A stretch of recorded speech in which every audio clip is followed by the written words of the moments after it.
Well, police divers have already retrieved the severed arms and legs of the 24-year-old victim from this body of water, the Moika River in central St. Petersburg. You can see they're hard at work now, dredging this water to see if they can find any other evidence, possibly other body parts.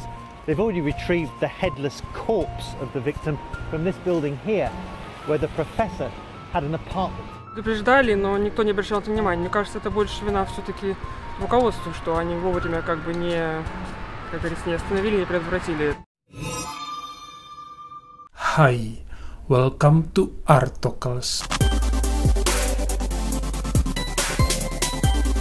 Pada hari Natal kemarin, 25 Desember 2020, pembacaan hasil sidang untuk keputusan kasus pembunuhan yang dilakukan oleh seorang dosen sekaligus pemerhati sejarah bernama Oleg Sokolov dari Rusia baru saja dilaksanakan.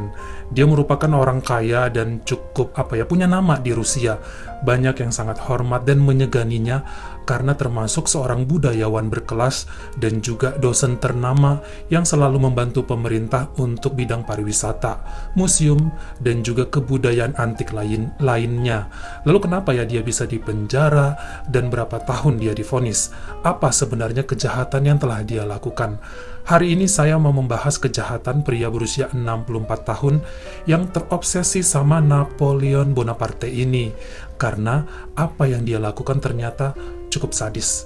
Sebelum kita lanjut, dukung channel ini dengan mencet tombol subscribe dan juga dinyalain notifikasinya supaya lain kali kalau misalnya saya upload sesuatu yang seru, kamu jadi orang pertama yang tahu. Lahir di Leningrad, Rusia pada 9 Juli 1956 dan bernama lengkap Oleg Valerievich Sokolov. Dulunya dia lulusan Universitas Leningrad di Rusia, yang kemudian dia menjadi tenaga pengajar di Universitas Saint Petersburg, Rusia untuk bidang sejarah dan filsafat. Dan dia dikenal sebagai orang yang sangat ngefans bahkan terobsesi sama tokoh sejarah Napoleon Bonaparte dan juga istrinya si Napoleon yang bernama Josephine. Saking ngefansnya sama Napoleon Bonaparte, Bapak Oleg ini sering membuat drama musikal sejarah tentang Napoleon dengan tema Rusia digabung sama sejarah Prancis. Bahkan sering katanya berpakaian ala Napoleon. Jadi Bapak Oleg Sokolov ini merasa bahwa dirinya adalah Napoleon Bonaparte di era modern. Bahkan di rumahnya katanya banyak pakaian, senjata, dan ornamen dekorasi ala zaman Napoleon. Dan dia sempat menerima penghargaan dari pemerintah Rusia dan juga pemerintah Prancis sebagai gelar kehormatan orang yang taat pada sejarah bangsa.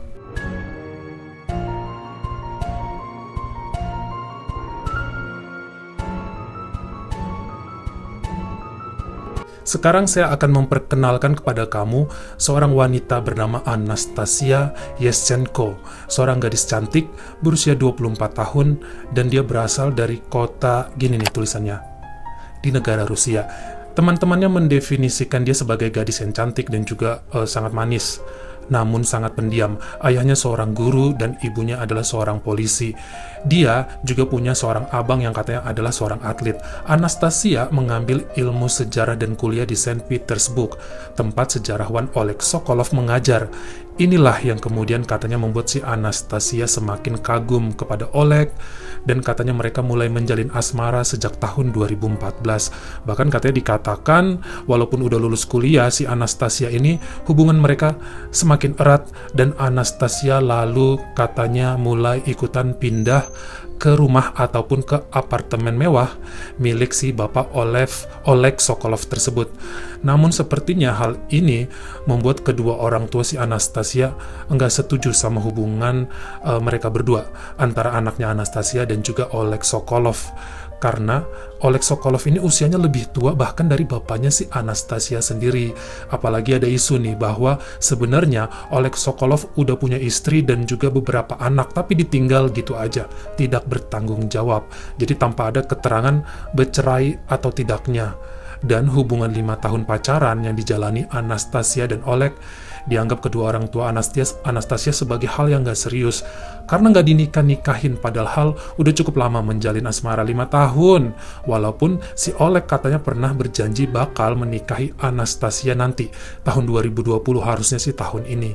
Selain itu, menurut kedua orang tua Anastasia juga perubahan sikap 180 derajat dari Anastasia sejak kenalan sama Oleg membuat mereka tuh khawatir. Sepertinya Anastasia sekarang lebih pemurung dan tertutup kepada keluarganya, seperti menyembunyikan sesuatu dan selalu diem aja, seakan menjauh dari keluarga. Menurut teman-temannya Anastasia, Oleg sangat menguasai dia, si Anastasia.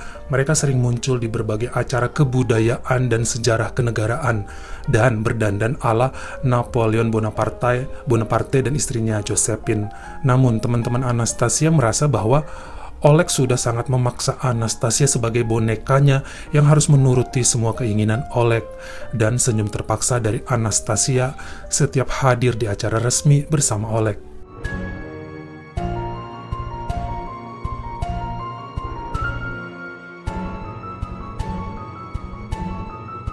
Abangnya Anastasia pada subuh tanggal 8 November 2019 menerima telepon dari Anastasia yang agak panik, setengah menangis mengatakan bahwa Anastasia dipukul sama Oleg karena mereka habis bertengkar hebat, sebab Anastasia pergi ke undangan pesta temennya, sementara si Oleg udah melarang buat pergi saat itu.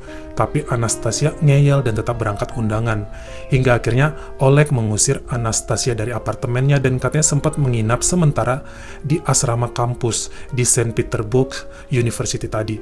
Jadi katanya si Anastasia ini juga cerita ke abangnya bahwa dia bakal pergi dulu ke apartemennya Oleg untuk mengambil beberapa barangnya dan pindah aja lah dari sana, keluar dari apartemennya si Oleg. Namun siangnya Anastasia nelfon lagi nih ke abangnya dengan suara lirih dan terpaksa, bilangnya bahwa dia udah baikan sama Oleg, masalah mereka katanya sudah selesai dan Anastasia bakal kembali ke apartemennya si Oleg. Sementara malamnya dikatakan si Oleg mengadakan pesta sejarah di apartemennya yang mewah itu. Cukup ramai yang datang tamu undangannya, namun tidak seorang pun katanya melihat Anastasia hadir di pesta itu. Padahal Anastasia juga tinggal di situ kan. Dikatakan bahwa sang abang Anastasia juga mencoba nelpon Anastasia malam itu, tapi nggak diangkat-angkat. Sosial medianya juga sudah tidak ada respon kalau misalnya di DM. Esok harinya, 9 November 2019, polisi di Rusia menerima telepon panik dari seorang supir taksi yang mengatakan bahwa ada seorang pria tua yang hampir tenggelam di sungai Moika sambil berteriak minta tolong dan dibantu oleh beberapa orang. Padahal dikatakan beberapa bagian di Moika River itu, sungai Moika, tidak terlalu dalam. Jadi kalau misalnya ada orang yang jatuh dan berdiri, nggak bakal tenggelam. Namun kelihatannya pria tua tersebut dalam keadaan mabuk sambil memegangi kantong plastik besar yang katanya berwarna hitam. Ketika polisi datang dan menolong pria tersebut, diketahui dia adalah Oleg Sokolov yang kelihatan sangat kedinginan dan terkena hipotermia. Masalah sebenarnya baru ditemukan saat polisi membuka plastik hitam besar yang coba ditenggelamkan oleh si Oleg Sokolov ini di sungai Moika itu. Isinya adalah potongan lengan manusia. Ternyata setelah melihat CCTV di sekitar Moika River, diketahui bahwa Oleg Sokolov mencoba untuk membuang 2 plastik berisi potongan tubuh manusia ke sungai Moika. Lalu karena plastiknya tidak bergerak dan tidak tenggelam di sungai itu, Oleg turun ke sungai mendorong dengan kakinya yang malah membuatnya kepleset jatuh ke Moika, di mana saat itu diketahui dia dalam keadaan setengah mabuk.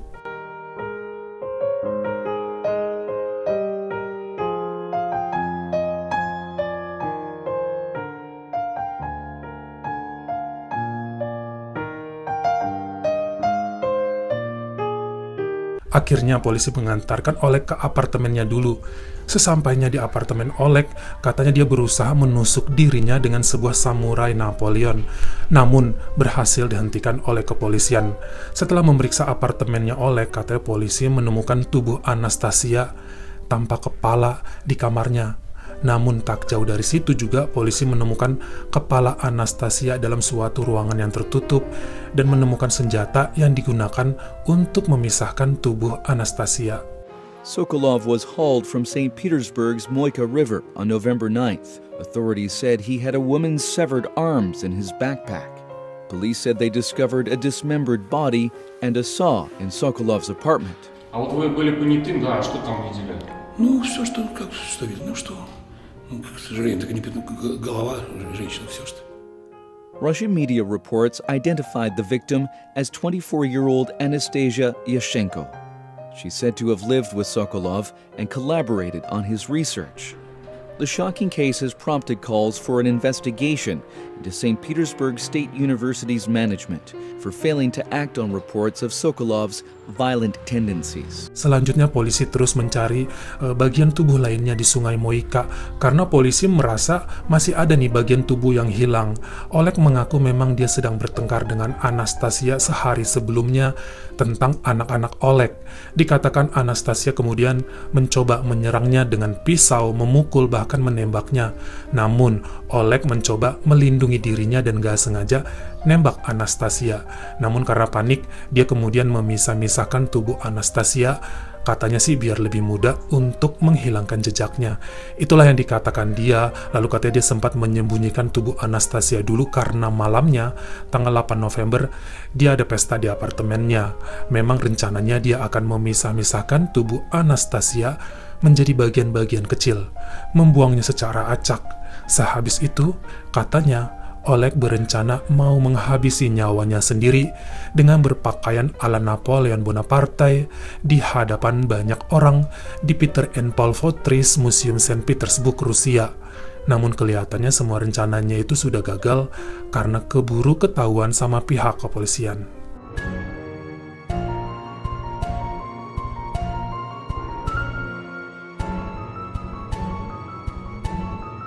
Pada persidangan yang dilakukan, jaksa berhasil menghadirkan seorang wanita yang dipercaya juga menjadi korban dan memiliki hubungan dengan Oleg Sokolov pada tahun 2008. Sang wanita tersebut mengaku bahwa dia dulunya juga mahasiswinya si Oleg di kampus dan menjalin hubungan cinta. Namun Oleg dikatakan sangat suka menyiksa dan kasar terhadap dia. Oleg hanya mencari wanita yang mirip secara tampilan dengan Josephine, yaitu istri Napoleon Bonaparte zaman dulu, dengan rambut coklat dan juga struktur wajah yang sama. Sebenarnya si wanita tersebut dulu meninggalkan Oleg Sokolov setelah tahu bahwa Oleg punya istri yang belum cerai dan juga punya beberapa anak. Dia berniat meninggalkan Oleg, namun ternyata kemudian dia diikat dan ditempatkan pada suatu kursi lalu dipukulin habis-habisan sama Oleg sampai berminggu-minggu. Bahkan katanya dia diancam tubuhnya itu bakal dihancurkan sama Oleg dengan menggunakan baja panas. Namun akhirnya suatu hari wanita tersebut berhasil kabur dan melaporkan ke polisi. Apalah daya, polisi tidak melakukan apa-apa saat itu karena si Oleg Sokolov ini ya adalah seorang budayawan dan sejarawan yang sangat disegani dan dihormati di Rusia. Jadi istilahnya Oleg Sokolov pada tahun 2008 itu katanya tidak tersentuh sama hukum. Oleg mengaku di pengadilan bahwa sejak meninggalnya Anastasia, dia sangat kehilangan jati dirinya. Dia katanya juga merasa ingin menjemput Anastasia sesegera mungkin dan kemudian meminta maaf pada keluarga korban, keluarga Anastasia yang saat itu hadir di pengadilan dan juga di persidangan. Namun katanya Oleg tetap bersikeras dia hanya melindungi dirinya karena Anastasia saat itu menyerangnya dengan pisau dan akan menembaknya. Namun jaksa penuntut tidak percaya begitu aja karena di tubuh Anastasia cukup banyak ya bekas luka tembakan. Kalau memang niatnya ingin melindungi diri atau bahkan katanya nggak sengaja, harusnya cuma 1-2 tembakan aja udah cukup melumpuhkan Anastasia.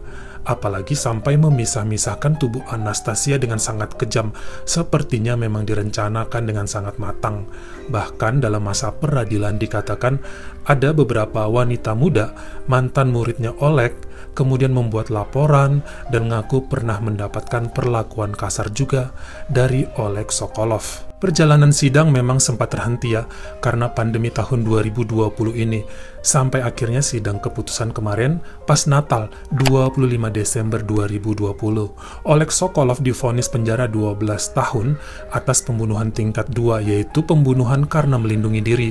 Dan katanya karena Bapak Oleg ini juga kan dalam keadaan setengah mabuk karena alkohol. Jadi nggak sadar nembak si Anastasia. Walaupun menurut desas-desus ada campur tangan Presiden Rusia Vladimir Putin dalam keringanan hukuman ini. Bagaimana menurut kamu? Apa di Rusia memang sepertinya sulit banget ya untuk hukum ditegakkan jika berhubungan dengan tokoh yang berpengaruh? Atau memang udah kesalahan si Anastasia juga sih sejak awal berhubungan dengan seseorang yang ternyata mungkin punya jiwa psikopat? Kamu komen di bawah. Kalau kamu suka sama video ini, jangan lupa ya klik like dan juga tombol share-nya. Buat yang baru pertama kali mampir atau udah sering mampir tapi belum berlangganan, jangan lupa diklik dulu tombol subscribe dan juga dinyalain notifikasinya supaya lain kali kalau misalnya saya upload video yang baru, kamu jadi orang pertama yang tahu. Follow juga ya Instagram saya jika berkenan di Artokels, S-nya 2. Dan jangan lupa untuk nontonin semua video saya yang lainnya. Tetap jaga kesehatan. Happy holiday! Terima kasih.